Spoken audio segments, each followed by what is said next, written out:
Hey, thanks for accidentally clicking on Tablenauts. I'm Doolin, and today I have to admit that I failed my challenge of last year.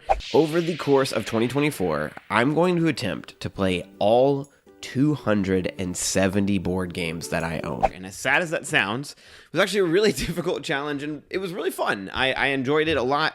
I learned some things. Before we get into that, though, and before I talk about some of what this means for this year, I do just want to clarify how close I got. First off, we started with 270 games. That was our big lofty goal. I had 270 games in my collection and I wanted to see every single one of them played. I also, because of my buying habits, which I'll talk about a little bit later, I really wanted that to have any game purchased or any game that I was given or anything like that added to my collection also have to be played by the end of the year. And that might have been really where I messed up or caused myself to fail. Because we had 270 games, and then on top of that, a total of 35 games got added. So the grand total of what I had to get played was 305 games. Where I got to was a grand total of 285 plays. So, with 305 being my need and 285 being what I played, there were 20 games left that did not get played last year. And as close as that sounds, you're like, why in the world did you not just, December 29th, 30th, and 31, just power through 20 games? I didn't want to make myself hate some of those. Some of them were just like, how in the world are you going to get that played? Like Crescent Moon, 4 to 5 players needed, really, and that rulebook has defeated me 3 times now. I've tried to learn that game, and it's just really hard. War of the Ring, I could have maybe gotten to play with somebody, but that game is incredibly long. There's XCOM is a game I love, and I just didn't want to force myself to play it solo. And so, at some point in December, shortly after I think the last video that I did on this series, a few things happened. One was one I've already talked about, which is this girl we got, and she is crazy. She's wearing a little bell so that our other dog, Nacho, who is basically blind now, can hear her and see her in his own way, know where she is at all times. And when she's better now, but when we first got her, it was there's no time to go and play games, even if I wanted to play them solo.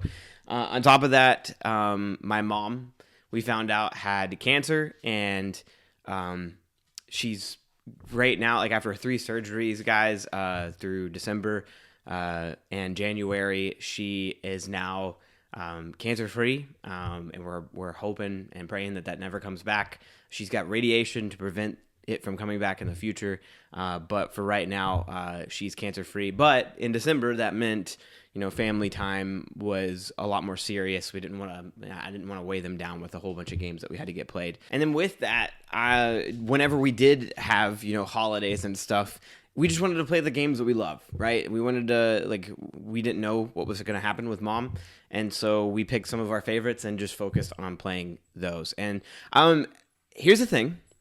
Even though I was that close and I failed, I think I accomplished basically what I wanted to do, which was ultimately 2 big things. And that's why I want to talk about the pros of doing something like this, even if you're going to fail. My shelf of shame at the start of last year, and really why I started the challenge, was at 170 plus games. I wish I had written it down. I couldn't remember. I knew that it was somewhere around there. I think on the podcast, Board Game Box Office, I said the actual number at some point.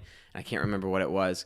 But I've gotten that number all the way down to only 16 games left, which 170 to 16 games shelf of shame is huge for me. I would have never guessed that I would have been able to do that.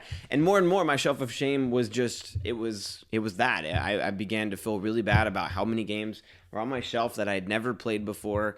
And I had poor buying habits, which this year has taught me how to, be more selective about the games that I'm purchasing, and also to really pump the brakes if I'm thinking about buying a game that matches a game that's already in my shelf of shame or already a game that I'm not playing very often. Like, do I really need this game if it's that similar to a game that I would love to play more anyway? With that, I like, just to talk about that a little bit further, I realized that I had way too many solo games. Whenever a solo game interests me, I'm like, well, I don't have to ask any of my friends to see if they're interested. I'll just purchase it. And that slowly but surely meant that I had something ridiculous of a ridiculous amount of solo games I had to play this last year. And as cool as they were and as fun as a lot of them were, some of them were a bit samey to the others. There was a lot of campaigns, and it's just like, as much as I'd love to play all of them, there's no real need to own all of them all at the same time. I would really love to just focus on like 2 or 3 at a time, and then as I finish those, get more. And so with that, I'm going to this year try to really focus hard on the games, like the solo games that I already own, and not purchase that many more this year. That said, one habit that I'm learning to not do as much. I used to go into game stores and feel like I always had to purchase something. I don't feel that way anymore, but I really did miss purchasing games. There's a few that I've already acquired. I bought Distilled, which is over here off of Kyle. I'm pumped to own that. I've played it a bunch on BGA, so it'll be really easy to get off of my shelf of shame. I plan on getting all of Elder Scrolls as they slowly come out. But those are games that I love and I want to own, and I already know that I like them. And that's something else that I think I'm trying to learn, which is not to just purchase games based off of, really big hype around them or how cool the cover art looks, or do a little bit more research before I purchase a game. Not saying that a lot of the games I played last year were bad. Many of them I loved. I think on average, and I think Jamie and Jeff both say this too, and I agree with them, from Foster and Meeple. If you don't know them, go check out the channel. But most games are fun, right? Like, to some degree, they're fun. But for me, like, there is a good 10% of games I play that are incredible. Like, I always want to play them. And so I want to focus on finding those more instead of trying to just play as many games as I possibly can. And so with this year, I'm going to attempt not another challenge. We're not doing that. But I will try to keep my purchases down. All that said, challenges are fun. If you want to challenge yourself to doing this, I highly recommend doing so with the right mindset. Don't just play games all the time. And if you're, like, there were a couple of times where a week came around and I just played no new games. I just played some of the games that I loved, or I just didn't. I watched movies with Emily, or we went and played pickleball or whatever. I focus on other hobbies because when it felt like a chore, I knew I was going to kill, like, my board game love. And so I would just take a break. But failing's fine. Like, don't just not do challenges because it's like, oh, well, I'm probably going to fail it. Like, who cares? I failed. Who cares? No one cares. What I care about is that my shelf of shame went down from 170 to 16 games. Real challenge for me now, and what I want you guys to hold me to, and I want my friends to hold me to, is I don't want my shelf of shame going above 30 games anymore. 30 games is max. Some of you that are like, that's way too many. But for me, considering last year was at 170 plus, and now I'm sitting at 16, I would love, including games that I get sent by companies to cover, I don't want my shelf of shame above 30, because at that point, I start to just ignore it and put it out of my mind and buy more and collect more, and that's just not healthy. It's not a healthy habit to have. And so I do just want to say one more thing before we end, which is thank you guys so much, because without you all, I don't think I would have had the endurance that I did. You guys encouraged me. You sent me incredibly kind messages. Many of you, like, win or lose, you guys were just rooting for me and enjoyed the videos that I made last year.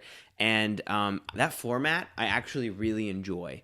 And so like just listing off a whole bunch of games that I got played in a month and rating them.